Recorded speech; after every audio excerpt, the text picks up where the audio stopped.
નમસ્કાર, સ્વાગત છે આપનું વીટીવી ન્યૂઝમાં મહામંથનની સાથે હું છું રાધા। આજે વાત કરવી છે પહેલગામનો હુમલો, ત્યારબાદ બેઠકોનો દોર અને તમામ વસ્તુ। બીજી તરફ પાકિસ્તાન કેવી રીતે ફફડી ઉઠ્યું છે, હવે ભારત પાસે શું વિકલ્પ અને પાકિસ્તાન દ્વારા કેવી વાતો કરવામાં આવી રહી છે। ત્યારે શરૂઆતમાં એક વાત કહેવી છે કે આ ભોમકા છે, ભોમકાની લાજ જેના હાથમાં છે, ફક્ત હક એનો અહીં અને એ જ ખોળો ખૂંદશે। સીમા સુધી પૂછી શકો ન સીમા પાર આવતા સવાલ જેવા ઉઠશે, જવાબ એવા છૂટશે। જી હા, ભારત તરફથી જે જવાબની તૈયારીઓ કરવામાં આવી રહી છે, એ પ્રકારની તૈયારીઓ છે, એના વિશે ચર્ચા કરીશું। જમ્મુ કાશ્મીરમાં પહેલગામ આતંકવાદી હુમલા પછી પાકિસ્તાનને ઊંઘ નથી આવી। ભારત તરફથી જે કાર્યવાહી કરવામાં આવશે, કાર્યવાહીનો ડરથી હાલ પાકિસ્તાન આખું ફફડી રહ્યું છે। પહેલગામમાં થયેલા આતંકી હુમલા બાદ પાકિસ્તાનને એની વાયુસેનાને હાઈ એલર્ટ પર મૂકી દીધી છે। એ 2 દિવસની પાકિસ્તાનની જે કરતૂત સામે આવી છે, એક બાદ એક એ ફફડાટમાં પાકિસ્તાન દ્વારા જે વાતો કરવામાં આવી રહી છે, અને હવે આગળ ભારતના પગલાં શું। પાકિસ્તાની વાયુસેનાના જાસૂસી વિમાનો પર ભારતની સરહદે આવેલા વિસ્તારોની એર સ્પેસ પર સતત નજર રાખી રહ્યા છે। પાકિસ્તાનને ડર છે કે બાલાકોટ એર સ્ટ્રાઇકની જેમ બદલો લઈ શકે છે। ભારતીય સુરક્ષા એજન્સીઓ પણ સતર્ક છે અને સરહદી વિસ્તારોમાં તકેદારી વધારી દેવામાં આવી છે। બીજી મહત્વની વાત, પાકિસ્તાન ભારત તરફથી આવતા નિવેદનો પર પણ સતત નજર રાખી રહ્યું છે। એમને ડર છે સર્જિકલ સ્ટ્રાઇક, એર સ્ટ્રાઇક, અને હવે શું। પાકિસ્તાનને ડર છે કે આતંકી હુમલા બાદ ભારતની જવાબી કાર્યવાહીમાં પાકિસ્તાનની સામે કોઈ કડક કાર્યવાહી ન કરે। આ પહેલા 2016માં થયેલા આતંકી હુમલા પછી ભારતે પાકિસ્તાન પર સર્જિકલ સ્ટ્રાઇક કરી। 2019માં પણ આતંકવાદી હુમલા પછી પાકિસ્તાનને બાલાકોટ પર એર સ્ટ્રાઇક કરી છુપાયેલા આતંકવાદીઓની સામે મોટી કાર્યવાહી કરવામાં આવી। ત્યારે એ દિવસો આજે પણ પાકિસ્તાન ભૂલ્યું નથી અને હવે ભારતના એક બાદ એક એક્શન જોઈ હાફડું ફાફડું આખું પાકિસ્તાન થયું છે। પાકિસ્તાને ભારતીય નાગરિક વિમાન માટે પોતાની હવાઈ ક્ષેત્ર બંધ કરી દીધું છે। શિમલા કરાર રદ કર્યો, જો કે આમ કરીને એને પોતાના પગ પર કુહાડો માર્યો છે। ગભરાટમાં આવી ગઈકાલે રાત્રે એલઓસી પર આડેધડ ગોળીબાર તેમના દ્વારા કરવામાં આવ્યો। પાકિસ્તાનના કમરા એરબેઝ પર જેએફ થંડર વિમાન આખી રાત ઉડતું રહ્યું અને પહેલગામમાં થયેલા આતંકવાદી હુમલા બાદ ભારતની કાર્યવાહીથી પાકિસ્તાન સ્તબ્ધ છે। 4 થી 5 ગતિવિધિઓ જેમના પર નજર કરી, એમને ડર છે કે ભારત કોઈ પણ પોસ્ટ પર સર્જિકલ સ્ટ્રાઇક કરી શકે છે। પાકિસ્તાને એ બીકમાં આખી રાત નિયંત્રણ રેખા પર દારૂગોળા ગોળીબાર કર્યા છે અને આતંકમાં પાકિસ્તાની લડાકુ વિમાન પણ આખી રાત ઉડતા રહ્યા। ભારતની ત્રણેય સેનાઓના યુદ્ધાભ્યાસથી પાકિસ્તાનમાં ગભરાટ છે। સપ્તશક્તિ કમાન્ડે દુશ્મનના ઘરમાં ઘૂસી અરાજકતા ફેલાવવાની શક્તિનું પરીક્ષણ પણ કર્યું છે। વાયુસેનાએ સુખોઈ અને રાફેલની સાથે યુદ્ધાભ્યાસ કર્યો। નૌકાદળે મિસાઇલ છોડી પાકિસ્તાનમાં ભયનો માહોલ ઉભો કર્યો છે। ત્યારે ભારતે ક્યારેય સામેથી દુશ્મન દેશ પર હુમલો નથી કર્યો, એ આપણો ઇતિહાસ રહ્યો છે। પણ જો કોઈએ ભારત પર હુમલો કર્યો છે તો ભારતે જવાબી કાર્યવાહી પણ જબરજસ્ત આપી છે। ત્યારે એક સવાલની સાથે આજના મહામંથનમાં ચર્ચા કરીશું કે દુશ્મન બરબાદ થશે, ભારત કયો માર્ગ અપનાવશે। આજ તમામ વાતો પર કરીશું આજનું મહામંથન।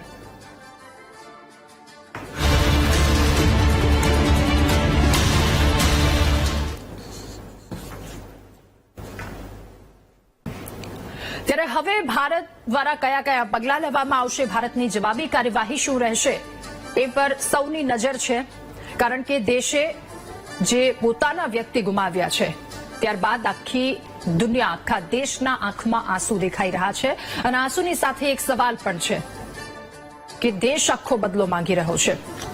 ચર્ચા કરીશું આજે આપણી સાથે મહામંથનમાં ગેસ્ટ પેનલમાં જોડાયા છે નેતા ભાજપ સ્નેહલભાઈ જોશી, નેતા કોંગ્રેસ નિશાંતભાઈ રાવલ આજે આપણી સાથે જોડાયા છે, રાજકીય વિશ્લેષક નિલેશભાઈ ધોળકિયા આપણી સાથે જોડાયા છે, સંરક્ષણ નિષ્ણાંત captain retired captain Jaydev Joshi જેઓ થોડી વારમાં આપણી સાથે જોડાવા જઈ રહ્યા છે, અને સંરક્ષણ નિષ્ણાંત લલિતભાઈ રાવલ કે જેઓ પણ આપણી સાથે જોડાયા છે। આપ સૌનું સ્વાગત છે મહામંથનમાં। શરૂઆત મારે નિલેશભાઈ આપનાથી કરવી છે। આખી 2 થી 3 દિવસની ઘટના, ભારત તરફથી એક બાદ એક સ્ટેપ લેવામાં આવી રહ્યા છે, બેઠકોનો ધમધમાટ, આ તરફ પાકિસ્તાન એક એક નિવેદન પર નજર રાખી રહ્યું છે। આખી ઘટના, બધી જ વસ્તુ આપ શું કઈ રીતે જોઈ રહ્યા છો? સૌપ્રથમ તો તમામ દર્શકોને 25/4/25ના શુભકામનાઓ સાથે નમસ્કાર। રાધા, આપે ડિબેટની ઓપનિંગમાં શબ્દ વાપર્યો, મને બહુ ગમ્યો, ભોમકા। આ ભોમકા શબ્દ ઘણા ગુજરાતીઓને પણ નહીં ખબર હોય ભૂમકા એટલે મારી જન્મભૂમિ. એક સરસ મજાનું ભજન વીરગતિને અનુસરીને બનાવ્યું હતું કે ભાગું તો મારી ભૂમકા લાજે, લાજે માને બાપ ભોરિંગ ભાગું તો મારી ભૂમકા લાજે, ભોરિંગ ઝીલે ન જાય. હા, આ તબક્કે આ બાબતે એટલા માટે મારે તમને કહેવાની તમામ હિન્દુસ્તાનીઓને, તમામ ભારતીયોને કે હવે આપણે પક્ષાપક્ષી ભૂલીને, નાત જાત ભૂલીને, કોઈ પણ ધર્મ ધંધો ભૂલીને એક થવાનું છે. કારણ કે દુશ્મન દેશ આપણી ઉપર, આપણી સ્વતંત્રતા ઉપર તરાપ મારવા તૂલી ગયો છે. રાધા, આપે કીધું કે પાકિસ્તાનના લોકો આને કઈ રીતે જોઈ રહ્યા છે, પાકિસ્તાનના લોકો આને કઈ રીતે જોઈ રહ્યા છે, એના તે સંરક્ષણ મંત્રી જે છે તે પ્રધાન ખ્વાજા આસિફના મતે બંને દેશો પાકિસ્તાન અને ભારત પાસે પરમાણુ શસ્ત્રો છે, એની માટે ભારત કરતા દુનિયાના દરેક દેશોએ બીવું જોઈએ એવું એમનું નિવેદન છે. પાકિસ્તાનના નાપાક નાયક વડાપ્રધાન અને વિદેશ મંત્રી ઈશાક ડોર પહેલગામના હુમલાખોરોને સ્વાતંત્ર્ય સેનાની, ફ્રીડમ ફાઇટર્સ ગણાવે છે. આ બધી એની હરકતો, આ બધી એની વિચારધારાઓ, અને પાછા શેખી તો એવી મારે છે કે ભારતને ચપટીમાં રોળી નાખીશું. જેને ખાવાના આટાના વાંધા હતા, લોટના વાંધા હતા, એની જનતા એની માટે કરગરી રહી હતી, અને હવે પાણી વગર ક્યાંથી જીવશે એ? પણ ના, પડે તો તંગડી તો ઊંચી જ રહે, એ કહેવત ખોટી નથી. અને પાકિસ્તાન અત્યારે પગ ઉપર કુહાડો મારવા જઈ રહ્યું છે. એના પગ ઉપર કુહાડો મારવા જઈ રહ્યું છે એટલા માટે કે એને ભારત સાથે નફટાઈની હદ વટાવી ચૂકી છે. અને પાછા પાકિસ્તાનની ટીવી ડિબેટમાં હમણાં જ મેં જોયું, ત્યાંના પત્રકારો, ત્યાંના અગ્રેસરો, ત્યાંના કહેવાતા માંધાતાઓ શું કહે છે ખબર છે? પાકિસ્તાને ડરવાની જરૂર નથી, કારણ કે પાકિસ્તાન પાસે, આ એમના સ્ટેટમેન્ટ છે, એમના રેકોર્ડેડ વિડીયો મારી પાસે છે, હું બોલી રહ્યો છું, મારા ઘરના શબ્દ નથી બોલી રહ્યો. એમની પાસે એ ડીલમાં, એ ડિબેટમાં એ વાત થઈ હતી કે આપણે ભારતથી ડરવાની જરૂર નથી, કારણ કે આપણી જોડે મમતા બેનર્જી છે, આપણી જોડે અરુંધતી રોય છે, આપણી જોડે કોંગ્રેસ છે, આપણી જોડે લેફ્ટ છે, આપણી જોડે દલિત પાર્ટીનું સમર્થન છે. હદ વટાવી ચૂક્યા છે માનવતાની. અને એટલે જ કહેવાય છે કે પાકિસ્તાન પાક કે નાપાક નક્કી આપણે સૌએ કરવાનું છે. અને બહુ થઈ ગયું.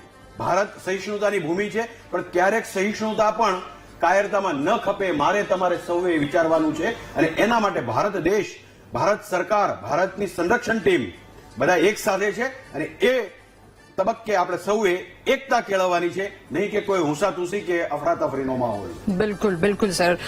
લલિત સર, હવે આપની પાસે એક સવાલની સાથે બંને દેશ જે રીતની તૈયારીઓ ભારત દ્વારા કરવામાં આવી રહી છે, પણ સવાલ એક સ્વાભાવિક અહીંયા થાય છે કે કોનામાં કેટલી તાકાત? એ ભારતની તાકાત પાકિસ્તાને જોઈ છે, અંદાજો આવ્યો છે એટલે ફફડાઈ રહ્યું છે, ઊંઘ હરામ થઈ ગઈ છે. શું કહેવું સર આપનું? બિલકુલ, ભારત એ વિશ્વની ચોથા નંબરની આર્મ ફોર્સિસ છે, મિલિટરી પાવર ચોથો નંબર ધરાવે છે, અને આર્થિક રીતે જોઈએ તો પણ ચોથા નંબરે પહોંચવાની તૈયારીમાં છે. એટલે આર્થિક મહાસત્તા પણ બને છે અને મિલિટરી પાવર સાથે પણ આપણે છીએ. એટલે આપણે કોઈ ઉણપ તો છે જ નહીં. રહી વાત પાકિસ્તાનની, પાકિસ્તાન પાસે ખાવાના ફાંફા છે, પાણી નથી, વીજળી નથી, ગેસ નથી, રોટલી નથી, અને તેમ છતાં એ નિયા પડ્યા પણ ટંગડી ઊંચી રાખવાની વાત જે અગાઉ ભાઈએ કીધી ને એક્ઝેક્ટલી લાગુ પડતી એવું વાત છે. પાકિસ્તાન પાસે હાર્ડલી 3 થી 4 દિવસ ચાલી શકે એટલો એનો દારૂગોળો છે. પાકિસ્તાન પાસે પેટ્રોલ નથી, પાકિસ્તાન પાસે ડીઝલ નથી, પાકિસ્તાનના વિમાનો, ફાઇટર પ્લેન્સ જે 50% અનસર્વિસેબલ કન્ડિશનમાં પડ્યા રહ્યા છે, અને જે સર્વિસેબલ છે એ પણ ચાઇનાના છે, જે F-17. હવે એના ઉપર કેટલો ભરોસો રાખીને શું કરી શકશે? એ એના વિમાનો તેલ વિના તો ઉડી નથી શકવાના, એની ટેન્કો ડીઝલ વિના ચાલી શકવાની નથી, એની પાસે દારૂગોળો છે નહીં. એ ફક્ત ગીદડ ભપકી ન્યુક્લિયર બોમ્બ નહીં આપે છે. એના ખ્વાજા આસિફે પણ જે આપી, અને અગાઉ પણ ઘણા બધા એના પાકિસ્તાનના પ્રવક્તાઓ સાંભળી તો એ ભપકી એમની ન્યુક્લિયર બોમ્બ નહીં આપે છે, ઘણી વાર આપી છે. અને કહે અમારું પાણી બંધ કરો તો અમે ન્યુક્લિયર છોડીશું, અમારો કરાચી પોર્ટ બંધ કરો તો અમે છોડીશું. ભાઈ, અમે 1999માં તમારી જોઈ ચુક્યા છીએ. 1999માં કારગિલ વખતે તમારા સૈનિકોની ડેડ બોડી પણ લેવાની તમારી ઓકાત નથી. અને આજે તમે જેમ કીધું પાણી બંધ કરો, અમે સિટી વાપરી દીધી, એને કેન્સલ કરી દીધી, હવે તમે કરો. કરાચી પોર્ટ એનો આખો ડોકયાર્ડ અમે બંધ કરવાની તૈયારીમાં છીએ. તમારી હિંમત હોય, તમારામાં ઓકાત હોય તો કરો તમે ન્યુક્લિયર વેપનનો ઇસ્તેમાલ. ન્યુક્લિયર વેપન એ વાપરવું સરળતાના એ નથી. ઇટ ઇઝ વેરી ડિફિકલ્ટ અને આખું વિશ્વ ઉભું થઈ જાય એના સામે. પણ આપણે એની સામે એટલું યુદ્ધના ધોરણે જોતરાવાની પણ જરૂર નથી. આ જે આપણે પગલા ભર્યા ને દેટ ઇટસેલ્ફ ઇઝ સફિશિયન્ટ. આપણે એની સિંધુ નદીની જે ટ્રીટી કેન્સલ કરી એનાથી 80% આપણું કામ સફળ થઈ જશે. આ મોટો એક ન્યુક્લિયર બોમ્બ એના પાકિસ્તાન ઉપર આપણે મારી દીધો છે. એ પછી આપણે એના બધા વિઝા કેન્સલ કરી દીધા. એની ડિપ્લોમેટ્સ બધાને પરત મોકલવાની વાત કરી દીધી. અહીંયા જે વિઝા ધારકો છે એમના વિઝા કેન્સલ કરીને પરત મોકલી દીધા. બોર્ડરો બંધ કરી દીધી અને આપણી ટોટલ બોર્ડરને અત્યારે હાઈએસ્ટ ડિગ્રી એલર્ટમાં મૂકવામાં આવી છે. આપણી એર એક્સરસાઇઝ થઈ રહી છે, આપણી નેવલ એક્સરસાઇઝ થઈ રહી છે અને જે જોશપૂર્વકનું કામ અને આટલા કામથી પાકિસ્તાને પણ ઓબ્વિયસલી એના સામે કંઈકનું કંઈક તો તૈયારી તો કરવી પડશે. તૈયારી કેવી રીતે કરશે? મારું તો સજેશન સરકારને થાય છે કે આપણે કંઈ એટેક કરવાની જરૂર નથી. ફક્ત આપણી એલઓસી ને તમે ફાયર ખોલી દો, એની જે સીઝ ફાયર છે અને આપણી આર્ટિલરી લગાવી દો. ત્યાં આપણી પાસે મિસાઇલ્સ પણ ઘણી છે. આપણે એર સ્ટ્રાઇકની જરૂર નથી કે આપણા જવાનોને અંદર મોકલવાની જરૂર નથી. ફક્ત મિસાઇલ્સ આર્ટિલરી આપણું કામ કરી શકશે અને એ નેક્સ્ટ આવશે. અને એ પહેલા પણ આપણે ખાલી 1 અઠવાડિયા સુધી ઉડાઉડ કરીશું અને આપણી શાબ્દિક સેનાઓ છે તો એના ખર્ચામાં જે એની તૈયારીના ખર્ચા નડશે પાકિસ્તાનના, એમાં જ પાકિસ્તાન પસી જશે. કગરતું આવશે 1 અઠવાડિયામાં. પાકિસ્તાન કગરતું આવશે કારણ કે એને ફાંફા છે. બિલકુલ બિલકુલ સર, પાયાની હકીકત શું છે, વાસ્તવિકતા શું છે, બહુ સરળ શબ્દોમાં આપે સમજાવી. નિશાંતભાઈ, હવે આપની પાસે આખો દેશ એક છે. હમણાં જ નિલેશભાઈએ જે રીતે વાત કરી કે એક થવાની જરૂર છે અને એ દેશ આખો એક છે. પક્ષ વિપક્ષ અહીંયા કશું જ જોવામાં નથી આવતું. બધાની એક જ આશા છે, એક વિશ્વાસ છે કે જે પગલાં લેવામાં આવશે એમાં સૌ કોઈ સાથે છે. શું પ્રતિક્રિયા આપની નિશાંતભાઈ? રાધા, ખૂબ જ સ્પષ્ટ વાત કરવા માંગુ છું કે ભીખ મંગા પાકિસ્તાને પોતાના પાડેલા આતંકવાદીઓના માધ્યમ દ્વારા જે પહેલગામ ખાતે જે બર્બરતાવાળું, જે ક્રૂરતાવાળું અને જે કાયરતાવાળી આતંકી પ્રવૃત્તિ કરી છે એમાં ના માત્ર 26 લોકોનું મૃત્યુ થયું છે. આ એટેક 140 કરોડ ભારતીયો પર હતો. બીજી વાત સ્પષ્ટ કરવા માંગુ છું કે આ એટેકના માધ્યમ દ્વારા જે રીતે વિક્ટીમને સવાલો કરવામાં આવ્યા હતા, મહિલાઓને ખાસ કરીને, એના પરથી એ ભાઈને ભાઈ જોડે લડાવવાની કોશિશ કરવામાં આવતું હતું. એના કારણે એ ભારત દેશની ધાર્મિક સહિષ્ણુતા તૂટી જાય એવો પ્રયાસ આતંકવાદીઓ દ્વારા કરવામાં આવેલો હતો. ધર્મને ધર્મ જોડે લડાવવાનો પ્રયાસ હતો. આ ખૂબ જ ભયંકર પ્રયાસ હતો જે ક્યારે પણ ઇતિહાસમાં કોઈ પણ ટેરરિસ્ટ એટેકમાં ક્યારે પણ આપણે આવા સંજોગો જોયા નથી. આજે તમે એક વાત સ્પષ્ટ કહેવા માંગુ છું રાધા કે કોઈ રાજ્યમાં કે દેશમાં ભારતીય જનતા પાર્ટી હારતી હશે તો ચાલશે, ભારતીય રાષ્ટ્રીય કોંગ્રેસ હારશે તો ચાલશે, પણ મારો ને તમારો ને આપણા સૌનો ભારત દેશ કોઈ પણ પ્લેટફોર્મ ઉપર ક્યારે પણ હારવો ના જોઈએ. આ સ્પષ્ટ વાત છે. ભલે મારી પાર્ટી ને સ્નેહલભાઈની પાર્ટી સાથે 100 થી 1000 વિખવાદો હશે, 1000 થી વધુ મતભેદો હશે, એ ભારત દેશની લોકશાહીમાં જોઈ લઈશું, એ લડી લઈશું. પરંતુ જ્યારે દેશની વાત આવે છે ત્યારે ભારતીય રાષ્ટ્રીય કોંગ્રેસનું સ્પષ્ટ વલણ તમને અમારી કોંગ્રેસ વર્કિંગ કમિટીની મિટિંગમાં પણ જોવા મળ્યું. એના પછી ઓલ પાર્ટી મિટિંગમાં જ્યારે ખડગે સાહેબ અને રાહુલ ગાંધીજીને સવાલ પૂછવામાં આવ્યો, સ્પષ્ટપણે એમને કીધું છે કે ભારત સરકાર આ નિર્મલ આતંકવાદીઓ ઉપર, આ બર્બર આતંકવાદીઓ ઉપર, પાકિસ્તાન જેવા ભિખારી રાષ્ટ્ર ઉપર જે પણ પ્રકારનું મિલિટરી ડિફેન્સ એક્શન લેશે એમાં ભારતીય રાષ્ટ્રીય કોંગ્રેસ ભારત દેશના એક મુખ્ય વિરોધ પક્ષ તરીકે સાથે છે. આજે રાહુલ ગાંધીજી પહેલગામ ખાતે વિઝિટ કરવા ગયા હતા, ત્યાં પણ એમનું સ્પષ્ટ સ્ટેટમેન્ટ છે કે અત્યારે ભારત દેશને સૌથી પહેલા જો જરૂર હોય તો ધાર્મિક સહિષ્ણુતાની જરૂર છે. ભારત દેશને જરૂર છે તો એકતાની જરૂર છે. એ એકતા ના માત્ર ધર્મની વચ્ચેની એકતા પણ રાષ્ટ્રીય રાજકીય પાર્ટીઓ વચ્ચેની પણ એકતાની રાહુલ ગાંધીજીએ સ્પષ્ટ વાત કરી છે. એટલે અમારું આ ક્લિયર સ્ટેન્ડ છે. હવે તમારા સવાલનો જવાબ આપું છું રાધા. તમારો સવાલ હતો કે પાકિસ્તાન જોડે આ સિચ્યુએશનમાં કઈ રીતે આપણે એના ઉપર કયા એક્શન લઈ શકીએ. મારું સ્પષ્ટપણે માનવું છે 1971માં જે ઇન્દિરાવાળી ભારત દેશે કરીને બતાવી હતી એ જ ફરી વખત રિપીટ કરવાનો સમય આવી ગયો છે. હું કેમ ઇન્દિરાવાળી બોલ્યો તમને જાણતા હશો કે 1971માં જ્યારે આપણે બે મોરચે વોરની પરિસ્થિતિમાં હતા, એક પશ્ચિમ પાકિસ્તાન અને એક પૂર્વ પાકિસ્તાન જે અત્યારે હાલનું બાંગ્લાદેશ કહેવાય છે, એવા સમયે આ જ દુનિયાના કહેવાતા એવા વેસ્ટર્ન રાષ્ટ્રો, મોટા મોટા રાષ્ટ્રો, અમેરિકા હોય, યુરોપિયન યુનિયન હોય, એમને આપણા ઉપર અનેકો સેન્કશન લગાવી દીધેલા, પરંતુ એ સેન્કશનોથી ગભરાયા વગર પણ ઇન્દિરા ગાંધીજી બે મોરચે આપણી આર્મીને મજબૂતાઈથી આગળ લઈ જઈને લડ્યા. આપણું એ વખતે પોલિટિકલ વિલ, તમે જોઈ લો કે તમામ પાર્ટીએ ઇન્દિરા ગાંધીજીના તમામે પ્રકારના ડિસિઝનને સાથ આપેલો અને એટલે શક્ય બન્યું કે આજ પાકિસ્તાનના બે ટુકડા થઈ ગયા. આજ પાકિસ્તાનના 80,000 થી વધુ સૈનિકોએ સરેન્ડર કરવું પડ્યું, પોતાનું નતમસ્તક થવું પડ્યું ભારતીય સેનાની સામે. આ દિવસ ફરી વખત લાવવો જરૂરી છે, કારણ કે તમે જુઓ કે સર્જિકલ સ્ટ્રાઇક આપણે કરી ચૂક્યા, પછી એ કોંગ્રેસનું શાસન હોય કે ભાજપનું શાસન હોય, આપણે એર સ્ટ્રાઇક કરી ચૂક્યા. અત્યારે હાલની પરિસ્થિતિમાં આપણે ડિપ્લોમેટિક સ્ટ્રાઇક કરી રહ્યા છે એમનું પાણી રોકીને, તેમ છતાં પણ પાકિસ્તાન સુધરી નથી રહ્યું. એટલે ફરી એકવાર કહું છું કે 1971 ની સિચ્યુએશન લાવી પડશે.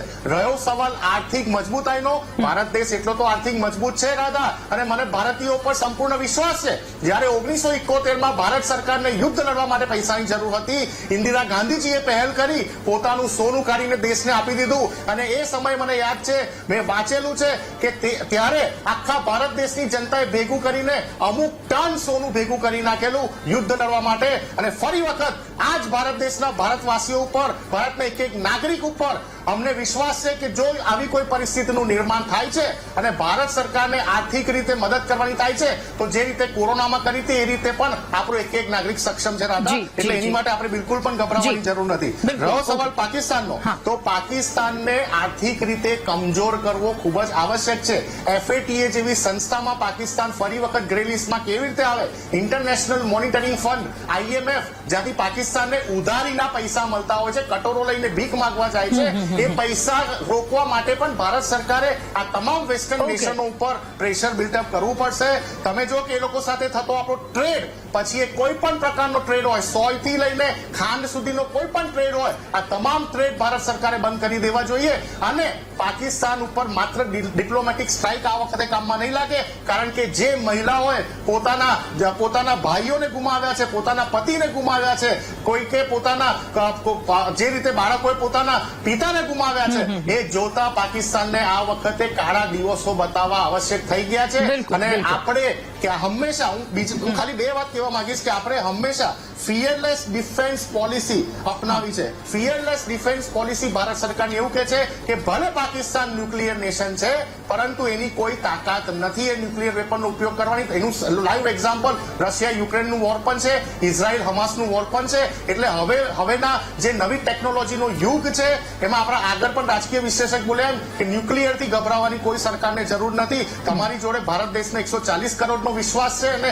ટેકો છે. તમારી જોડે ભારત દેશની તમામ વિરોધપક્ષી પાર્ટીઓનો પણ ટેકો છે. હા, નો નિગોશિએશન પોલિસી જે આપણી બનેલી, નો નિગોશિએશન પોલિસી અગેન્સ્ટ ટેરરિઝમ, એના ઉપર અકબંધ રહીને સરકાર જે કોઈ પણ કાર્યવાહી કરશે એને ભારતીય રાષ્ટ્રીય કોંગ્રેસ બિરદાવશે. જી સ્નેહલભાઈ, હવે આપની પાસે આખા દેશની આંખમાં આંસુની સાથે, આક્રોશની સાથે એક સવાલ છે, હવે શું? અને બીજું કે પાકિસ્તાન દ્વારા જે કરતૂત કરવામાં આવી છે શરમજનક, શું એને આ વાતનો પછતાવો છે હવે? કારણ કે ઊંઘ તો આવી નથી 2 થી 3 દિવસથી. દાદા, આપણે જે પરિસ્થિતિ જોઈ કે આ એક માનવતા પરનો એટેક હતો અને આપણા ભારતના સોશિયલ ફેબ્રિકને ડિસ્ટર્બ કરવા માટે આ આતંકી હુમલો થયો હતો. અને આ ખૂબ જ એક શરમજનક વાત છે, પણ જેમ આપણા આદરણીય વડાપ્રધાન નરેન્દ્ર મોદીજીએ કહ્યું છે અને એમને કીધું છે કે આ વખતે એ લોકોએ કદાચ કલ્પના નહીં કરી હોય એવો જવાબ આતંકવાદીઓને આપવામાં આવશે. અને આપણે આખો દેશ આજે આપણા વડાપ્રધાન ને ભારતની સરકાર સાથે ઉભો છે. આખો દેશ અને અનેક દેશના જે વડાઓએ પણ એમને સાથે વાત કરી, સંપર્ક કરીને બાંહેધરી પણ આપી છે કે આ માનવતાની વિરુદ્ધના જે લોકો છે, જે લોકો માનવતાનું ખૂન કરવા માટે એ લોકો નીકળી પડ્યા છે, એ લોકોનો ખાત્મો કરવા અમે સૌ તમારી જોડે છે. એટલે મને લાગે છે કે ઓલરેડી જેમ એ લોકોનું પાણી રોકીને ને ડિપ્લોમેટિક જે કડકમાં કડક આપણે પગલા લીધા છે, એ ફર્સ્ટ સ્ટેપ છે. આગળ જેમ નિશાંતભાઈએ કીધું એમ કદાચ એ પણ સમય આવે તો ભારતની સરકાર જે છે તે યુદ્ધ માટે અને આગળ જે પણ ડિપ્લોમેટિકલી થતું હોય કે પછી બોર્ડર પર થતું હોય, કે જેમ આપણા નિષ્ણાતે કહ્યું કે LOC પર પણ જે કરવાનું આવે તો ચોક્કસપણે સરકાર કરશે. આખો દેશ અત્યારે સરકારની સાથે છે દેશનો નાનામાં નાનો બાળક, જેમ આપે બહુ સચોટ વાત કરી કે દરેકના હૃદયમાં આક્રોશ છે. દરેક અત્યારે બધું ભૂલીને એમ જોવે છે કે આપણા ભારતની ઉપર, આપણા ભારતની એકતા અખંડિતતા ઉપર જે લોકોએ એટેક કર્યો છે એને મુંહ તોડ જવાબ આપવાનો સમય હવે આવી ગયો છે. અને આ જવાબ એવો હોવો જોઈએ કે આવનારા વર્ષો સુધી એ લોકો યાદ રાખે કે આ જે ભૂલ છે તે એમને કરી હતી, એ ક્યારેય કદાચ એ લોકો સપનામાં પણ ના વિચારે. એટલે મને લાગે છે કે આગામી સમયમાં જેમ જેમ સમય જાય છે એમ આપણે જોઈએ છે કે એક પછી એક સ્ટેપ ભારત સરકાર લઈ રહી છે. આદરણીય વડાપ્રધાન એમની જે ટીમ સાથે પણ વાત કરી રહ્યા છે. જેમ નિશાંતભાઈએ કીધું એમ ઓલ પાર્ટી મીટિંગમાં કોંગ્રેસ પાર્ટી કે અન્ય બીજી પાર્ટી અને દરેક લોકો આજે એક સૂરે કહી રહ્યા છે કે આ દુશ્મનો જે છે એમને ધૂળ ચટાડવી પડશે, એમને નિસ્તો નાબૂદ કરવા પડશે અને એમનું નિશાન આ વિશ્વના નકશા પરથી હટાવવાનો હવે સમય પાકી ગયો છે. અને ચોક્કસપણે મને લાગે છે કે આપણા દેશનો જે નિર્ધાર છે, આદરણીય વડાપ્રધાન નરેન્દ્ર મોદીનો પણ જે નિર્ધાર છે, એમની સાથે આજે આખા ભારતના એક નાગરિક ઊભું છે. દેશના વડા અને બીજા દેશો અને બીજા રાજ્યોને પણ આ જે હુમલો થયો તેનાથી ઘણો આઘાત લાગ્યો છે. અને એ લોકો પણ આજે એક સૂરે કહી રહ્યા છે કે પાકિસ્તાન જેવો દેશ કે જે લોકોની ઇકોનોમી ઝીરો કરતા પણ કદાચ અત્યારે માઇનસમાં ચાલી રહી હોય, એ પ્રકારની પરિસ્થિતિ વાળો એક દેશ જયારે આવું કરે છે તો ચોક્કસપણે આ સહન કરવાનો સમય નથી. આ જે છે તે દેશને અને આતંકી જે લોકો પરિબળોને પોષી રહ્યા છે તેને નિસ્તો નાબૂદ કરવાનો આ સમય છે. અને હું ખાતરી આપું છું કે આગામી સમયમાં આ લોકો પર ક્યારે એ લોકોએ કલ્પના પણ નહીં કરી હોય એવો એટેક થશે. કાશ્મીરની અંદર પણ જે ખુશી, જે શાંતિ અને જે સુખાકારી આવી હતી એ લોકોથી જોવાઈ નહીં રહ્યા. તમે જોજો 1.5 વર્ષથી. અને આ વખતે તમે જોયું કે કાશ્મીરીઓના પણ આંખમાં આંસુ હતા ને એ લોકો પણ કહેતા હતા કે ત્યાં પેલો જે ઘોડો ચલાવવા વાળો વ્યક્તિ છે, કોઈ રિક્ષા વાળો છે, એ લોકો કહેતા હતા કે હવે લોકો નહીં આવે તો અમારી રોજીરોટીનું શું થશે. એટલે જયારે ભારત દેશની અંદર એકતા અખંડિતતા આવી છેલ્લા 10 વર્ષની અંદર ક્રમશઃ ધીરે ધીરે જે કાશ્મીર વેલી છે એની અંદર શાંતિ, સુખાકારી આવી, એની અંદર ઇલેક્શન્સ થયા, એની અંદર હિન્દુ મુસ્લિમ બધા એક સાથે રહેવા માંડ્યા, તો એ જ વખતે આ જે બર્બરતા ભર્યો હુમલો છે એ કરવામાં આવ્યો છે. અને જેમ નિશાંતભાઈએ કીધું એમ આ હુમલો જે છે તે વિખવાદ અને વિવાદ પેદા કરવા માટેનો જે પ્રયાસ છે તે રીતે ખૂબ જ ભદ્દી રીતે આ કરવામાં આવ્યો છે. મને કોઈ શબ્દો આને વખોડવા માટે નથી મળતા, એટલો ખરાબ આ હુમલો છે અને આ જે કરતૂત છે. એટલે મને લાગે છે કે કાશ્મીર વેલીની અંદર ત્યાં પણ જે પણ છુપાયેલા લોકો છે એનો પણ ખાત્મો થશે. અને સાથે સાથે પાકિસ્તાન જેવા દેશને અને આતંકી જે સરગનાઓ છે કે જે લોકો ક્યાંક ખૂણે ખાંચરે બેસી અને આ બધું ડિઝાઇન ને પ્લોટિંગ કરે છે એને પણ ભારત દેશ જે છે તે શોધીને ખતમ કરશે અને એ લોકોનું નામો નિશાન આ વર્લ્ડ મેપ માંથી હટાવી દેશે. ઠીક છે નિલેશભાઈ, ફરી એકવાર આપની પાસે આપે કહ્યું કે રક્ષા મંત્રી પાકિસ્તાનના આસિફ ખ્વાજાની જે આપણે વાત કરી એનું સ્ટેટમેન્ટ એવું સામે આવે છે કે ભારત અગર 4 આના કરેગા તો 6 આના હમ જવાબ દેંગે. શું એની તાકાત છે ખરી? કારણ કે ભારતે તો મોટા દેશો અમેરિકા હોય કે પછી કેનેડા હોય ઘરમાં ઘૂસીને દુશ્મનોને માર્યા છે. અને બીજી વસ્તુ કે એ લોકો એવું સ્ટેટમેન્ટ પણ આપે છે કે હા 30 વર્ષથી અમે પાકિસ્તાન આતંકવાદોને પોષવાની કામગીરી કરી રહ્યા છીએ. હું એ જ સ્ટેટમેન્ટ કહેવા જઈ રહ્યો હતો રાધા કે ખ્વાજા આસિફે નપટાઈથી જાહેરમાં સ્વીકાર્યું છે, પોતાના ઇન્ટરવ્યુમાં પેપરમાં કહ્યું છે કે હા અમે બિચારા પશ્ચિમી દેશના વલણમાં, એના કહેવાથી, એની શેશરમમાં 30 વર્ષથી પાકિસ્તાનમાં આતંકવાદની ફેક્ટરી અમે ભેગી કરી, લોકોને આતંકવાદ તરફે વાળ્યા, લોકોને આતંકવાદ માટે અમે હથિયાર, ધન, શસ્ત્રો અને ઇનડાયરેક્ટ પ્રોટેક્શન આપ્યું. This itself shows my dear સ્નેહલભાઈ જોશી કે કાશ્મીરમાં ગદ્દાર ભારતીયો વગર આ સંભવી ન શકે. તમારી લાગણીને મારી પૂર્વમાં માન છે, પરંતુ તમે કહો છો ને કે દરેક કાશ્મીરી ભારત પ્રેમી છે. આ મારી પાસે વિડીયો છે, રાધાની પરમિશન હોય તો 35 સેકન્ડનો વિડીયો ચલાવીએ કે આ 35 સેકન્ડમાં પાકિસ્તાનના બજારમાં માલ વેચતી એક મહિલા કહે છે हम हिंदुस्तानी तो जरूर है मगर हमारा मुस्लिम कंट्री पाकिस्तान है, हम मुसलमान होने से हमको पाकिस्तान से प्यार है, तो उसमें हमारा गलत क्या काम किया है? राधाजी તમારી જો પરમિશન હોય તો આ વિડીયો જાહેર જનતા માટે જરૂર બતાવો. કદાચ નિલેશ ધોળકિયા ખોટું બોલતો હોય, આ વિડીયો તો ખોટું ન બોલે, એ વ્યક્તિ તો ખોટું નહીં બોલે. ઓકે, એ ચલાવી દઈએ એકવાર. હા, જરા ક્લોઝ કરજો કેમેરામેન સાહેબ. તો આપણે એ લેડીની વાત પણ સાંભળીએ કે જેથી કરીને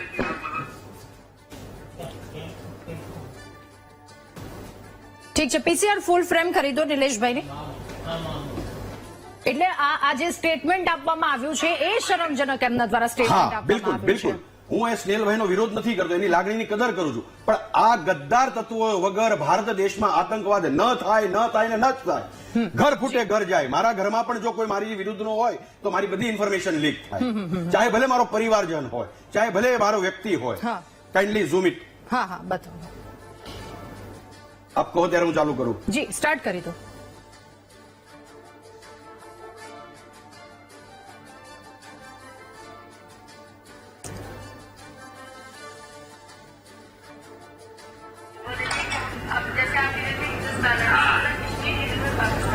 सच्ची में सच्ची में ये सच सच में ये नहीं दीदी सच बताइएगा आप ये।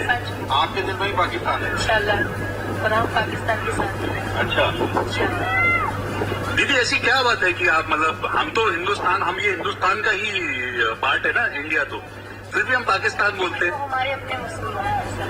हाँ। मुसलमान है वो, हमारे भाई हैं, हमारे लिए तो हम भी तो भाई बहन है आपके। भाई दिल्ली में वो तो मुसलमान हिंदू भाई ही है, लेकिन इनके दिल में ज्यादा पाकिस्तानी है। अच्छा, आप उनको ही मानते हो, उनके साथी हो। ओहो, चलिए ठीक है, शुक्रिया। ચલો, હવે કોઈ પણ નિષ્ણાતને, કોઈ પણ વ્યક્તિને મનમાં કાંઈ પણ પ્રશ્ન હોય તો આત્મમંથન કરે કે ખરેખર કોઈની મદદ વગર ઘર ફૂટે ઘર જાય એ વાત ગદ્દારી વગર કોઈ પણ શક્ય બને ના.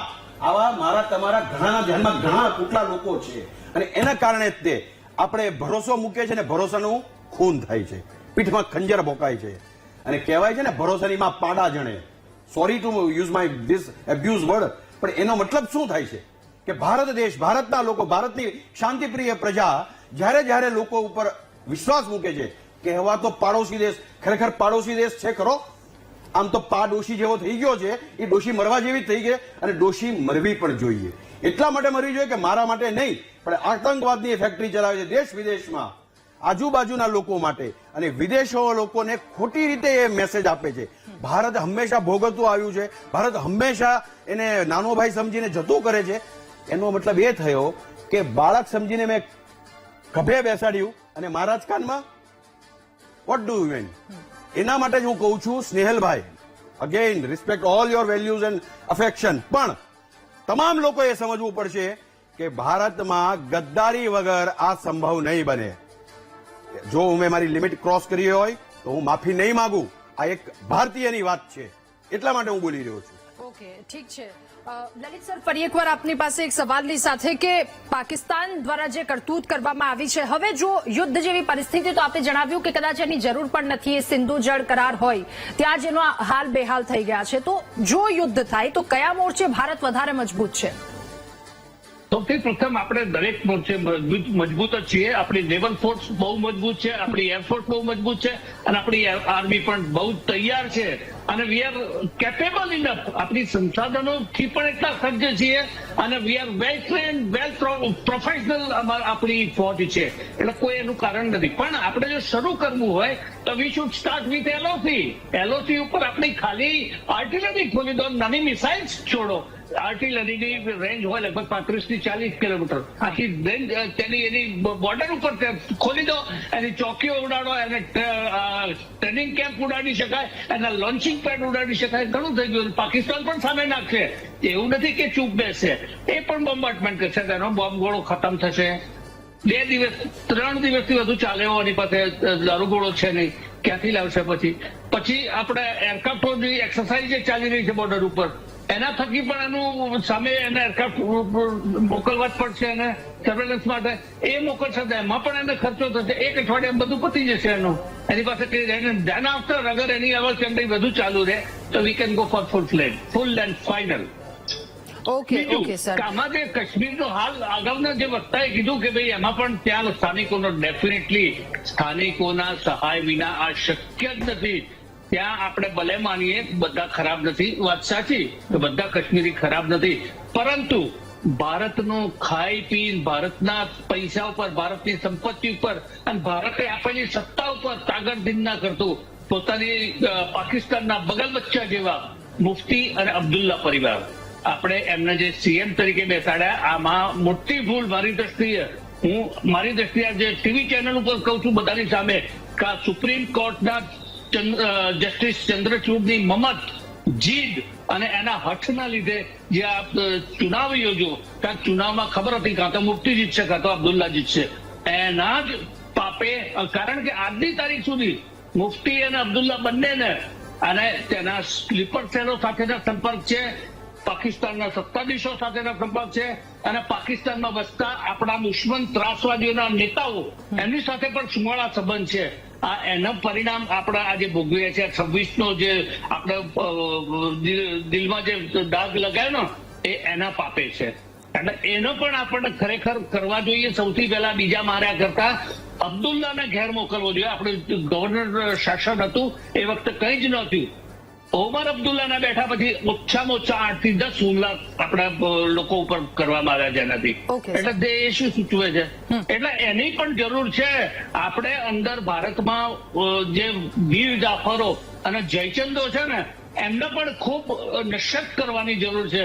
કારણ કે અંચળા ઓઢીને એ ભારત માતા કી જય બોલવાની સાથે અમુક આવતા જે આપણે ઓળખી શકીએ છીએ, એમાં ન્યાયપાલિકાના છે, એમાં બ્યુરોક્રેટ છે, એમાં મીડિયા વાળા છે, બધા જ છે.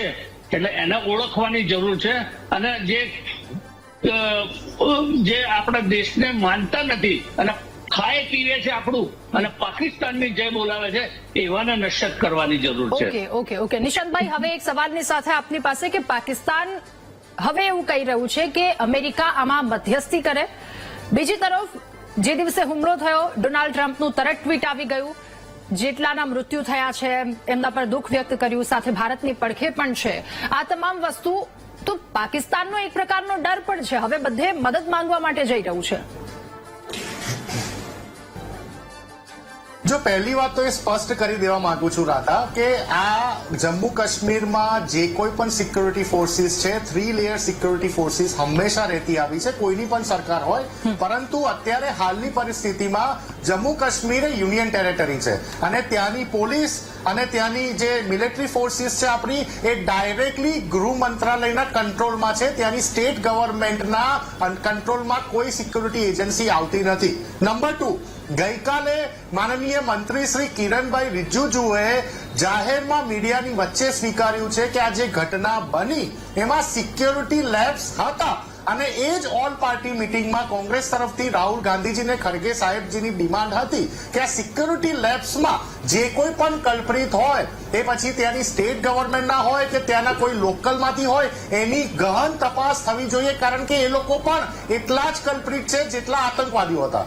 હવે હું તમારા સવાલનો સ્પષ્ટ જવાબ આપું. તમને યાદ હશે હમણાં હાલમાં જ પાકિસ્તાનનો જે કહેવાતો એવો રક્ષા મંત્રી ખ્વાજા આસિફ, કારણ કે પાકિસ્તાન ઉપર તો કોઈ સરકારનો કંટ્રોલ છે નહીં, મિલિટરીનો જ કંટ્રોલ છે, ત્યાંની આર્મીનો જ કંટ્રોલ છે, આપ ભલીભીતી જાણો છો. એને એક વિદેશી પત્રકારને ઇન્ટરવ્યુમાં એવું કીધું કે પાકિસ્તાન આતંકવાદીઓને પાલવી રહ્યા છે, પાકિસ્તાનની વર્ષોથી થઈ રહેલી ભૂલ છે અને એમાં અમેરિકા અને બ્રિટન જેવા વેસ્ટર્ન કન્ટ્રીઝ પાકિસ્તાનને સાથ આપી રહ્યા છે. આ એમને ઓફિશિયલ આપેલું સ્ટેટમેન્ટ. એટલે ભારત સરકાર પાસે પુલવામા હોય કે ઉરીની જે આતંકવાદી ઘટના હોય કે પઠાનકોટ હોય, આવી જેટલી પણ આતંકવાદી ઘટના થઈ છે બધા જ સબૂતો ભારત સરકારે પછી 26/11 હોય હંમેશા યુનાઇટેડ નેશન્સ, આ જ અમેરિકાને, આ જ બ્રિટનને, આ જ યુરોપિયન યુનિયનને હંમેશા આપ્યા છે. પરંતુ એમનું વલણ હંમેશા દોગલું રાજકારણનું રહ્યું છે. આપણે ક્યારે પણ આ વેસ્ટર્ન નેશન્સ ઉપર પાકિસ્તાન જોડેની આપણી મેટરમાં આપણે વિશ્વાસ નથી કરી શકતા. એટલે ક્યારે પણ આપણે એ લોકોને મધ્યસ્થી માટે અલાઉ નથી કરેલું, ક્યારે પણ નથી કર્યું. 1971માં 2 ભાગલા કરી નાખ્યા બાંગ્લાદેશને. આ લોકો આ જ વેસ્ટર્ન નેશન દેશ તરીકેની બાંગ્લાદેશને એક દેશ તરીકે સ્વીકારવા તૈયાર નતા. ભારતે સૌથી પહેલા બાંગ્લાદેશને એક દેશ તરીકેનું વજૂદ આપેલું.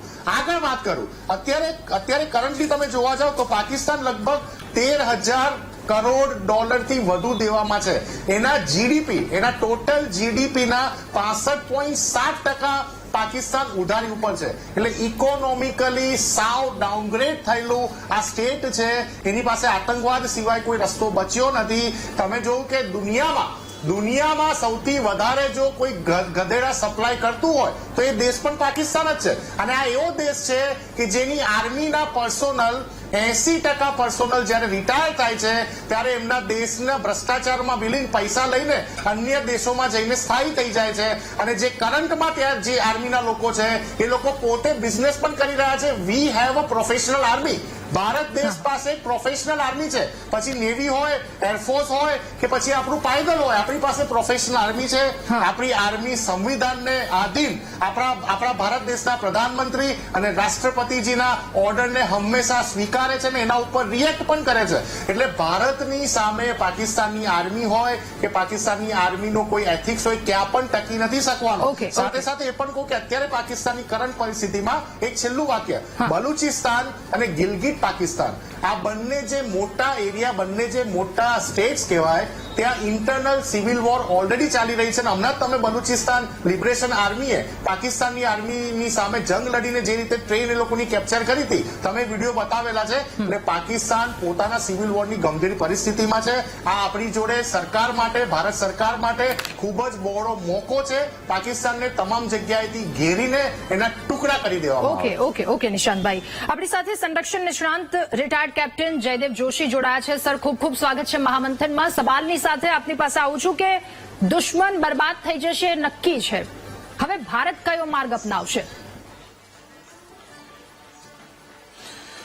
ભારતનો માર્ગ કદાચ અગ્રેસર રહેવાનો, વિજય હી વિજય, વિજય તરફ આગળ વધવાનો અને આ ત્રાસવાદના અજગરને ડામવાનો હશે એ ચોક્કસ વાત છે. આ આપણે થોડી ઉપરથી વાત કરી, વ્યૂહાંગાવલોકન જેવું આપણે કર્યું એમ કહેવાય. સ્પેસિફિકલી જો કહીએ તો ડિપ્લોમેટિક પગલાઓ દ્વારા ટેબલ ઉપર એવું નકેલ કસીને પાકિસ્તાન ઉપર સકંજો કસવો જેથી પાકિસ્તાન બાધ્ય થાય જમીન ઉપર કંઈ એવા પગલા લેવા માટે કે જે નક્કર હોય અને લાંબા સમય સુધી ચાલે એવા હોય. આપણા મંત્રાલયના સ્ટેટમેન્ટમાં જ આ બે શબ્દો વપરાણા છે કે ઇરરિવોકેબલી અને કન્સિસ્ટન્ટલી, કે જેમાંથી ફરી પાકિસ્તાન પાછું ના વળી શકે અને સાતત્યપૂર્ણ રીતે એ પગલા રહે. તો એ ડિપ્લોમેટિક પગલા ભારત લઈ રહ્યું છે. ડિપ્લોમેટિક પગલા પછીની જો વાત કરીએ તો એ આવે ડિફેન્સ રિલેટેડ પગલા.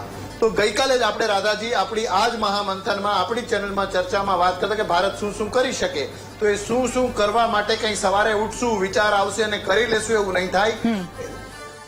એના માટે સૈન્યનો યુદ્ધ અભ્યાસ જરૂરી છે. અને ગઈકાલે મોડી સાંજથી અત્યાર સુધીમાં આપણી પાસે વિઝ્યુઅલ્સ છે, આપણને ખબર છે, અને પાકિસ્તાન આનાથી ધ્રુજવા માંડ્યું છે એના પણ સાબિતી છે. એ શું? તો અરબ સાગરમાં આપણે અત્યારે આપણી navy A in mid air કોઈ એક મિસાઇલ હોય તો એને ઉડાવી કેમ નાખવી એનું પરીક્ષણ અને એની પ્રેક્ટિસ કરે. રાજસ્થાનમાં આપણે એને વોર ગેમિંગ કહેવાય રાધાજી, એ પ્રકારના વોર ગેમિંગ ટાઈપની મિલિટરી એક્સરસાઇઝીસ કરવા માંડીએ. એરફોર્સ આપણું અલર્ટમાં રહે અને એ તો સોર્ટીઝ પણ ઉડાડવા માંડે. એટલે ડિફેન્સની રીતે આપણે સતત સાબદા છીએ એ થાય છે. અગેઇન જ્યારે ડિફેન્સ આ બધું કરે અને એકચ્યુઅલ ઘટના બને ત્યારે બે વસ્તુ થાય. યા તો જેવું આપણે એર સ્ટ્રાઇક કરી તેવી સંપૂર્ણ શાંતિ હોય, એક અચાનક કંઈક થાય અને એક સરપ્રાઇઝ સર્જિકલ સ્ટ્રાઇક જેવો અટેક થાય. અથવા તો એક બીજો કોન્સેપ્ટ છે જે કદાચ મને એવું લાગે છે આ વખતે થશે કે આવા નાના યુદ્ધ અભ્યાસો થતા રહે અને અચાનક જ કોઈ એક યુદ્ધ અભ્યાસ છે એ લાઈન ક્રોસ કરી જાય. એ લાઈન ક્રોસ કરવાનો અર્થ એલઓસી પણ હોઈ શકે, સરહદની પેલે પાર પણ હોઈ શકે, અથવા આપણી સરહદમાં રહેતા આપણા જ પ્લેન દ્વારા કે આપણી જ મિસાઇલો દ્વારા એલઓસી કે સરહદની પારના એટેક હોય. આ પણ એક કોન્સેપ્ટ છે. હવે આ વાતને ગુપ્ત રાખવાની હોય, સરપ્રાઇઝ રાખવાની હોય, એટલે એની આસપાસનું બિલ્ડઅપ કરવું પડે. પોખરણમાં જયારે આપણે અણુ ધડાકા પણ કર્યા તો એની આસપાસના કેટલાય સાચા ખોટા મુવમેન્ટ કર્યા હતા. પીએનએસ ગાઝી, એના પર એક પિક્ચર પણ બન્યું છે. ગાઝી સબમરીન આપણા નૌકાપોતોને ઉડાડવા આવે ત્યારે આપણે ખોટા ફેક રેડિયો મેસેજીસ પણ આપણે કર્યા હતા. તો આ બધાની તૈયારી ખાલી 24 કલાકમાં રાધાજી આપણે જ અહીંયા ડિસ્કસ કર્યું હતું. એ હવે આપણે જોઈ રહ્યા છીએ, એ કાર્યાન્વિત થઈ રહી છે. કેવી રીતે ઇમ્પ્લિમેન્ટ થશે એ આપણે જોશું. તો ડિપ્લોમસી, ડિફેન્સ, ત્રીજું કામ જે આમ ટૂંકા ગાળાનું કામ છે એ પણ થઈ રહ્યું છે. આ અમુક 6-8 જે કોઈ પણ આતંકી આવીને હુમલો કરી ગયા અને એમાં સપોર્ટ કરી ગયા, એમના ઘરો ઉપરની અટેક થતા પણ આપણે જોઈ રહ્યા છીએ, એ ખતમ થતા આપણે જોઈ રહ્યા છીએ. એના બિલમાં છુપાયેલા આતંકીઓને પણ સૈન્યની સ્પેશિયલી કાઉન્ટર ઇન્સર્જન્સી માટે ઉભી કરાયેલી બટાલિયન, રાષ્ટ્રીય રાઇફલ્સ કઈ રીતે એમના ઘરોને ભડકે બાળી દે છે એ વિઝ્યુઅલ્સ આપણે જોયા છે. તો ડિપ્લોમસી, ડિફેન્સ, આ નાનો એવો હમલા ઉપરનો બદલો અને બદલાને ન્યાય સુધી લાવવાનું કામ પણ આપણી સરકાર કરી રહી છે, જે ટોટલી બેકગ્રાઉન્ડમાં થશે એવી એક વાત કહીને પૂરું કરી શકતા છીએ. અને પછી એક નાગરિક તરીકે આપણે શું કરવું, તો એ છે કે લડાઈ જ્યારે થાય, જો થાય તો યુદ્ધ એ જ કલ્યાણવાળા ખોખલા જિંગોઇઝમની જરૂર નથી, પણ જો યુદ્ધ થાય તો તેના માટે અર્થતંત્રએ, ગૃહ મંત્રાલયે, વિદેશ મંત્રાલયે પણ તૈયાર થવું પડે. અને એ તૈયાર થવું એટલે સામાન્ય નાગરિક સુધી પણ એની અસર પહોંચે, આપણા નોકરી ધંધાઓ ઉપર પણ એની અસર પહોંચે. તો એવા સમયે જે બહુ પોઝિટિવ છે, આ વખતે સુખદ આશ્ચર્ય છે, થોડો સૂર આગો પાછો ભલે હોય પણ રાજકીય પક્ષો પણ એક સ્વરમાં વાત કરી રહ્યા છે. એ રીતે આપણે સૌ ભારતવાસીઓએ સરકારના દરેક પગલાની સાથે રહેવું, સરકારના આંખ અને કાન બનીને રહેવું. ગુજરાતમાં પણ આપણે ઘણીવાર જોઈએ છીએ નાર્કો ટેરર થાય છે, હની ટ્રેપ થાય છે, ISI ના એજન્ટો હોય છે, આપણા માછીમારો એવું કામ ક્યારેક પકડાઈ પણ જાય છે સાચી રીતે, ક્યારેક ખોટી રીતે પણ. તો નાગરિકોનું પણ કામ આ છે. તો આ બધું જો કરીએ તો ડિપ્લોમસી, ડિફેન્સ, તરતનો બદલો અને ઓવરઓલ તૈયારી, એમાં આપણા નાગરિકોનું પણ કંઈ પ્રમાણ, કંઈ અનુદાન, કંઈ આપણે આપણું કર્તવ્ય નિભાવ્યું એવું કહેવાય. રાધા જી બિલકુલ.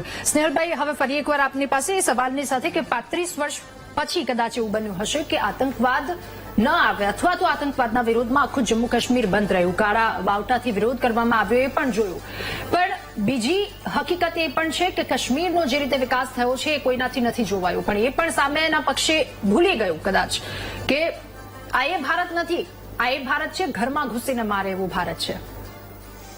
રાધા, આપણે જોયું છે કે દર વખતે જ્યારે પણ પાકિસ્તાને આવી કોઈ કરતૂત કરી છે તો એનો ખૂબ જ સચોટ જવાબ આપ્યો છે.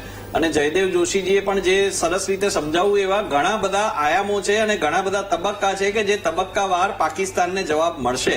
આ વખતની જે ઘટના છે તેની અંદર જેમ આપણા આદરણીય વડાપ્રધાનશ્રીએ કહ્યું એમ એ લોકોને શોધીને એ લોકોને નિસ્તો નાબૂદ કરવામાં આવશે અને એવી સજા આપવામાં આવશે કે એ લોકોએ કલ્પના પણ ના કરી હોય. સાચી વાત છે કે ત્યાં પણ ગદ્દારો છે, ગદ્દારોને પણ શોધવા પડશે. 1500 થી વધારે લોકોને ડિટેન કરી કે જેના પર શંકા હતી, એની પૂછપરછ પણ ત્યાં મિલિટરી અને પોલીસ ફોર્સિસ ને બધા સંયુક્ત રીતે કરી રહ્યા છે. અને મને લાગે છે કે આવા બધા નાના એક્શન્સ ભેગા થઈ અને ચોક્કસપણે આની અંદર ખૂબ જ એક મોટી અસર પેદા કરશે. અને જેમ જયદેવજીએ કીધું એમ હું પણ કહું છું કે ભારતની અંદર અત્યારે દરેક પોલિટિકલ પાર્ટી, દરેક મીડિયા હાઉસ, દરેક વ્યક્તિ, દરેક સંસ્થા જે છે તે અત્યારે એક જ સૂરે કહી રહી છે કે આ લોકોને મુંહ તોડ જવાબ આપો, જે લોકોએ આ માનવતા પર હુમલો કર્યો છે એને મુંહ તોડ જવાબ આપો. એટલે મને લાગે છે કે આ સમય હવે પાકી ગયો છે કે હવે એ લોકો ક્યાંય જઈ નહીં શકે. અને એક સમય ગધેડા વેચીને જે લોકોએ પોતાનો દિવસો કાઢવા પડે એવા દેશની શું વિસાત કે ભારત જેવી શક્તિશાળી મહાશક્તિ કે જેની જોડે ટ્રેન્ડ આર્મી છે, જે ખૂબ જ વિશ્વની અંદર જે આર્થિક રીતે પણ ખૂબ જ સંપન્ન થતી જાય છે. અને જેમ આપણા ડિફેન્સ એક્સપર્ટ રાવલ સાહેબે પણ કીધું કે 4th નંબરની આપણી આર્મી છે અને વેલ ટ્રેન્ડ પ્રોફેશનલ આપણી જોડે ફોર્સિસ છે અને કાઉન્ટર ઇન્સર્જન્સી ફોર્સિસ પણ છે. તો મને લાગે છે કે હવે આ લોકોનું બચવું જે છે તે અશક્ય છે.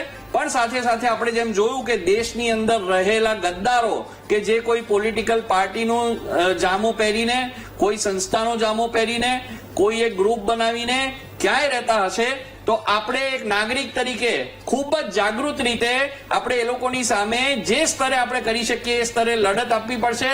સરકારને જાણ કરવી પડશે, સરકારી એજન્સીઓને પણ જાણ કરવી પડશે. અને આ સમય પાકી ગયો છે કે આવી રીતે આપણા દેશમાં રહેલા ગદ્દારોને પણ હવે તગેડી મૂકવા જોઈએ, તેમને આઈડેન્ટિફાય કરીને તેમને સજા જે છે તે સરકાર ન્યાયિક રીતે આપે.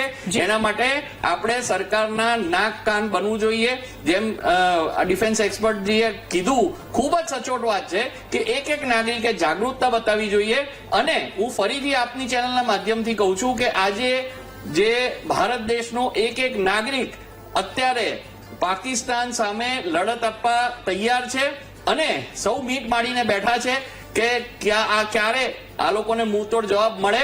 અને ચોક્કસપણે મને લાગે છે કે જે રીતે પહેલા ડિપ્લોમેસી, પછી ડિફેન્સ અને પછી ઇન્ટરનેશનલ અફેર્સના માધ્યમથી જેટલા પણ પગલા લેવાતા હોય એ લઈ અને પાકિસ્તાનને ડામવાનું જે કામ છે તેમાં આપણે ભારત દેશ તરીકે સફળ રહીશું. અને સરકારની સાથે દરેકે દરેક લોકો છે અને આગામી સમયમાં પણ આદરણીય વડાપ્રધાન નરેન્દ્ર મોદીજીના નેતૃત્વમાં આપણે આ આતંકીઓને પછાડી શકીશું, એ લોકોને મુંહતોડ જવાબ આપી શકીશું અને જેમ મેં કહ્યું એમ વિશ્વના નકશા પરથી એ લોકોને નિસ્તો નાબૂદ કરી શકીશું. જી બિલકુલ સ્નેહલભાઈ, એટલે જ આ વાત આખી અહીંયા આવીને ઉભી રહી છે કે દેશના જવાનોએ કોઈ પણ ક્યારેય હકનું નથી એ વસ્તુ નથી લીધી, પરંતુ હા જ્યાં હક છે ત્યાં કોઈએ પ્રયાસ કર્યો છે આવવાનો તો એને છોડ્યા પણ નથી. આપણી સંસ્કૃતિ સંસ્કારની છે, પરંતુ વીરતા આપણી રગે રગમાં ભરી છે. મહામંથનમાં એક નાનકડા બ્રેક માટે રોકાઈએ, બ્રેક બાદ ચર્ચા યથાવત રાખીશું. Welcome back. મહામંથનમાં ચર્ચા કરી રહ્યા છે કે હવે દુશ્મનના શું હાલ થશે. એક બાદ એક બેઠક, કેન્દ્રીય ગૃહમંત્રી અમિત શાહ જેઓ ત્યાં પહોંચે છે, હવાઈ નિરીક્ષણ કરવામાં આવે, આ તરફ જળશક્તિ મંત્રાલયમાં બેઠક થાય છે, રાષ્ટ્રપતિ તરફ તમામ એમને તલસ્પર્શી માહિતી આપવામાં આવે છે અને સીસીએસની બેઠક, એક બાદ એક બેઠક, 5 નિર્ણયો, 5થી વધારે તમામ નિર્ણયો. આટલી વાતથી ખાલી પાકિસ્તાન ફફડી ગયું છે. હવે મેઇન એક્શન શું લેવામાં આવશે એમાં કદાચ વિચારવામાં જ પાકિસ્તાનનું કોકડું ગૂંચવાયું છે. આગળ વધીશું. ફરી એકવાર મારે નિલેશભાઈ આપની પાસેથી હવે આ મુદ્દા પર આગળ શું થશે, શું પાકિસ્તાનના હાલ, શું ભારતની પ્રતિક્રિયા, આપની અંતિમ પ્રતિક્રિયા? જેનું જે થવું હોય થાય. મારું શું થશે એ દરેક ભારતીય પહેલા વિચારવું. એની માટે ડિબેટમાં હાજર તમામ ભૂદેવોને પ્રણામ સાથે એક નાનકડું અગેન એ પણ ભૂદેવ છે, હિમલ પંડ્યા ભાવનગરના સાહિત્યકાર કવિ છે, એને આજે 4 લાઈન મને મોકલી છે એ આપને વાંચી સંભળાવું, બહુ જ પ્રાસંગિક લેખા છે. જી.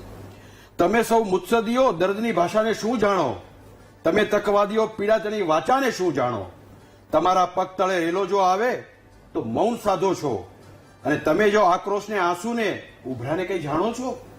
તમારો દંભ પણ આતંકને ખુલ્લું સમર્થન છે, તમારો દંભ પણ આતંકને ખુલ્લું સમર્થન છે. તમે એકધારી ઉઠતી શંકાને શું જાણો, તમારે મન કદી ના વ્યક્ત થવું, ધર્મ એક જ છે. તમે ઈશ્વરને શું જાણો, તમે અલ્લાહને શું જાણો. તમારું વાલસોયું કોઈ ખોયું હોય જો તમે, તો તમને આ વાત સમજાત. તમે બીજું તો શું જાણો, તમે બીજાને પણ શું જાણો. કવિ Shri Himal Pandya is a common man. એ કોમન મેનની વાત કરવા આવ્યો છું. પોલિટિકલ પાર્ટીના નેતાઓને જે બોલવું એ બોલે, બાકીના એક્સપર્ટ્સ જે છે એ લોકો પોતાની અનુભવના આધારે શું ભારત કરી શકે એ પણ એમણે જણાવ્યું. કેપ્ટન જયદેવ જોશી, રાવલ સાહેબ.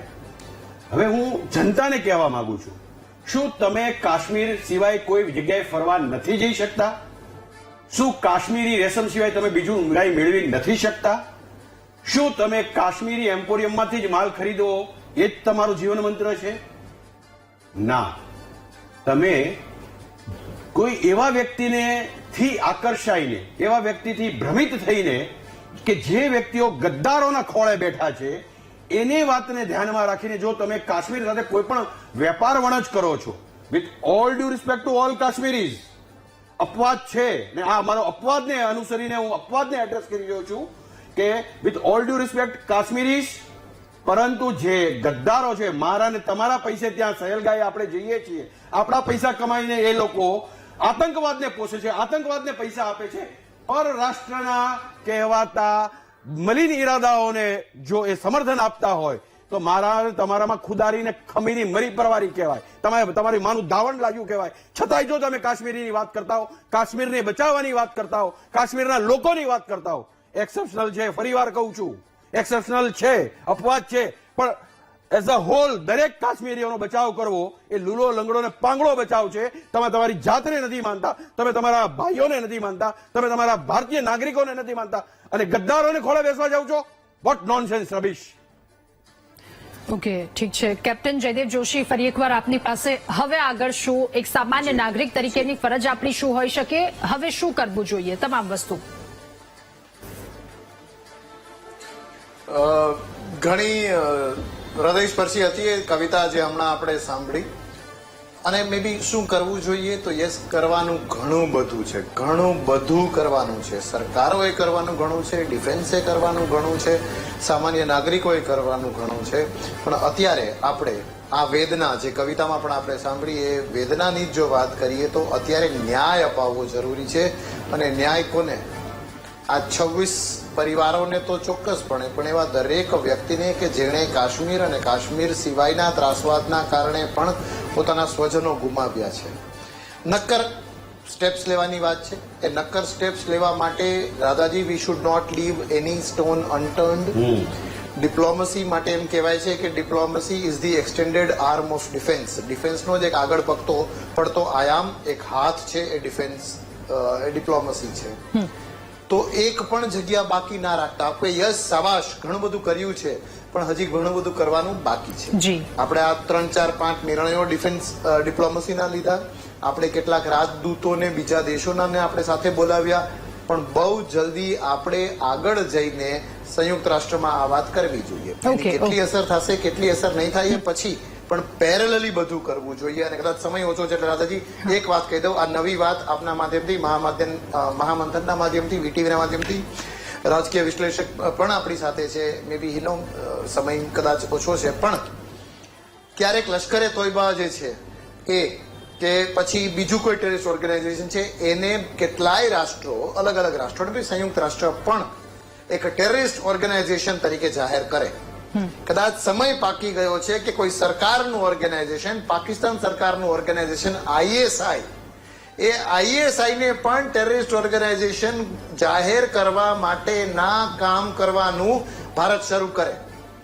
અને આઈ એમ પ્રિટી એશ્યોર્ડ કે આ પ્રયત્ન આપણે શરૂ કરશું. આપણી પાસે પુરાવાઓ છે.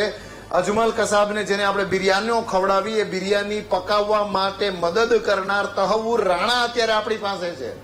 અમેરિકાનો કેદી અત્યારે આપણી પાસે ઇન્ટ્રોગેશનમાં છે. આવું કેટલું બધું છે.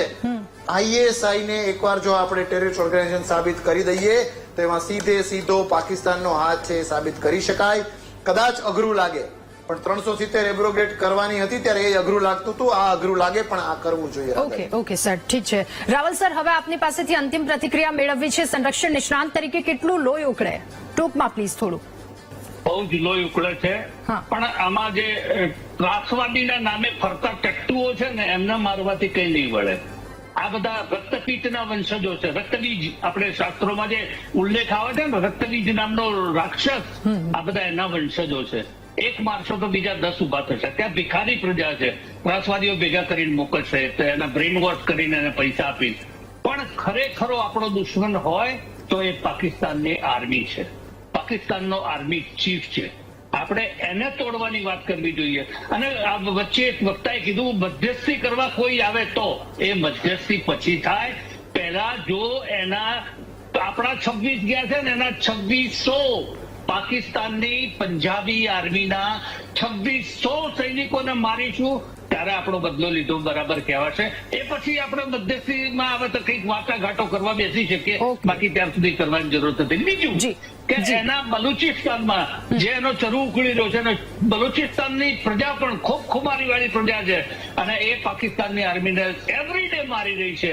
તો એને પણ આપણે સપોર્ટ કરવો જોઈએ. ભારત સરકાર પણ એને સપોર્ટ કરે, અને શસ્ત્ર સરંજામના આર્થિક સપોર્ટ પણ કરી અને એને આગળ વધારો. બીજું હેલો, KPK-માં હેલો, જી સર, જી, ખૈબર પખ્તુનવામાં પણ જે એના સ્વતંત્રતા સેનાનીઓ છે, એમને પણ આર્થિક અને શસ્ત્રોનો સહાય કરી અને એમને આગળ લાવવા જોઈએ, એમને સપોર્ટ આપવો જોઈએ. ઓકે સર, મારી પાસે પણ આપણે અપેક્ષા રાખી શકીએ. અને આપણે છેલ્લું, not last but not least, we will take POK and Gilgit Baltistan. આપણું લઈ લઈશું, પછી આપણું કામ પૂરું થઈ જશે. નિશાંતભાઈ, અંતિમ પ્રતિક્રિયા પ્લીઝ. મારી પાસે સમયનો ખૂબ અભાવ છે, ખૂબ જ ટૂંકમાં. રાધા, ખૂબ જ સ્પષ્ટ વાત છે કે તમામ 140 ભારતીયોને BTVના માધ્યમ દ્વારા ભારતીય રાષ્ટ્રીય કોંગ્રેસ તરફથી હું કહેવા માંગુ છું સ્પષ્ટ ના તો હમ તબ ડરે થે ના તો હમ અબ ડરેંગે. આવી આતંકી પ્રવૃત્તિથી ભારત દેશ ક્યારે પણ ઝૂકવાનું નથી. કોઈ પણ જી. દેશ ભારત દેશને ઝુકાવી નથી શકવાનું, પરંતુ પાકિસ્તાનને નેસ્તો નાબૂદ કરવાનો આ સમય પાકી ગયો છે. ઓકે. અને ફરી વખત એક વખત કહી દઉં, હા. 1971 વાળી ઇન્દિરા ગાંધી વાળી કરવી પડશે. ઓકે, આના ઓકે, સિવાય નિશાંતભાઈ. કોઈ ત્રીજું ઓપ્શન નથી, ઠીક કોઈ છે. ત્રીજું સોલ્યુશન નથી. ઓકે સ્નેહલભાઈ પ્લીઝ ખૂબ જ ટૂંકમાં અંતિમ પ્રતિક્રિયા. 2002 ના ઇન્ડિપેન્ડન્સ ડે ના દિવસે આદરણીય વાજપેયીજીએ કીધું હતું કે democracy and humanism are the keys to normalcy in Jammu and Kashmir. Jammu and Kashmir જે છે તે ભારતનો અભિન્ન અંગ છે. અને અમે કહીએ છીએ, વર્ષોથી અમારો નારો છે કે જહાં હુએ બલિદાન મુખર્જી વો કાશ્મીર હમારા હૈ और वो सारा का सारा है. એટલે કાશ્મીરનો 1 ઇંચ પણ કોઈ ભારતીય પાકિસ્તાનને આપવા માંગતું નથી. અને વિશ્વના કોઈ પણ વ્યક્તિને એવી જો શંકા હોય તો એ મનમાંથી કાઢી નાખે. અને હું કહું છું કે આજે 140 કરોડ ભારતીયો એક સુરે એક સાથે કહી રહ્યા છે કે આનો બદલો લો અને આ આતંકીઓને ને આ પાકિસ્તાન જેવા દેશને નિસ્તો નાબૂદ કરી નાખો. બિલકુલ. અને મને લાગે છે કે આપણે સૌ એમાં સફળ રહીશું. ઓકે સર પ્લીઝ ટૂંકમાં મારી એક જ મિનિટ, હા એક જ વાત હા છે. હા કોંગ્રેસના પ્રવક્તા નિશાંત રાવલજીને સંપૂર્ણ સમર્થન કે પાકિસ્તાન સાથે મળીને તમામ રાજકીય પક્ષો, તમામ રાજકીય નેતાઓ, તમામ નમકહરાઓને જોરદાર શિક્ષા પહેલા ભારત દેશમાં થઈ છે, પછી પડોશીઓને સજા કરવાના. ઠીક છે. આપ સૌનો આભાર મહામંથનમાં અમારી સાથે જોડાવા બદલ, ચર્ચા કરવા બદલ. અને અંત ફરી એકવાર એ જ લાઈનની સાથે કરીશ કે સીમા સુધી પૂછી શકો ન સીમા પાર આવતા સવાલ જેવા ઉઠશે જવાબ એવા છૂટશે. અને હવે અઘરા જવાબની તાકાત પાકિસ્તાને રાખવી પડશે. મહામંથનમાં હાલ બસ આટલું જ. વધુ સમાચાર અપડેટ્સ માટે આપ ડાઉનલોડ કરો વીટીવી ન્યૂઝની એપ્લિકેશન. નમસ્કાર.